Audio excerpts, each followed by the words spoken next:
yesterday I had a very brief existential crisis when it transpired that I have some pre-cancerous cells in my cervix. Sorry to everyone who came here wanting to know what a Trotskyist is. Some Trots are women, some women have cervixes, so this is important. Basically, I have to have a colposcopy, which is when they stick a camera up your vag.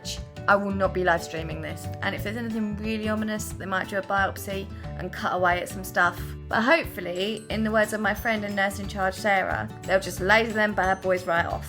It's very easy when you work in an environment like I do to get a bit alienated, get a bit detached from it all. And to a certain extent you have to, otherwise you'd have frequent nervous breakdowns, absorbing the grief and anxiety of those that you're looking after. But I never experienced how terrifying it is to confront your own mortality. And let's face it, whatever I've got going on down there is probably not that dicey at this stage. Shout out to Sally for the informative graphs. So the chances of me having an imminent death are very, very slim.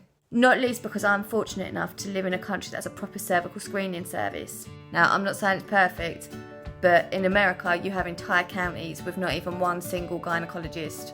We have a national health service, for now at least. And I know I'm always coming on the internet and banging on about the need to stop the NHS from being privatised. And that was never like my abstract opinion. I'm a nurse, for crying out loud. I live it every day. But when you become somebody that needs some treatment, I can't even bring myself to call myself a patient. What's that about? It comes home to you how precious this resource is.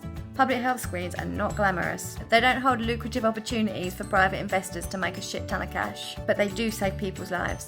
Down at the acute end of healthcare, we like to think we're the real lifesavers, jumping on people's chests, sticking them on life support. But actually, it's all of us, and it's going to take all of us standing together and fighting for one NHS if we're going to save people's lives. This government has been so intent on attacking healthcare professionals as a means to dismantle the service that there are now more places to study medicine than there are people who want to do it. So I say more power to those junior doctors for rejecting once again the unsafe, unfair contract and taking the fight back to our unelected Prime Minister and a majority of 12 MPs. Hopefully the strikes aren't on the same day as my colposcopy, but if they are, I'll live.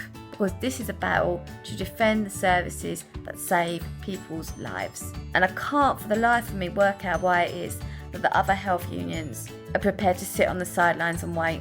Oh, and it goes without saying, if you're over 25 and you've got a cervix, go and get it looked at. Share, subscribe, see you later.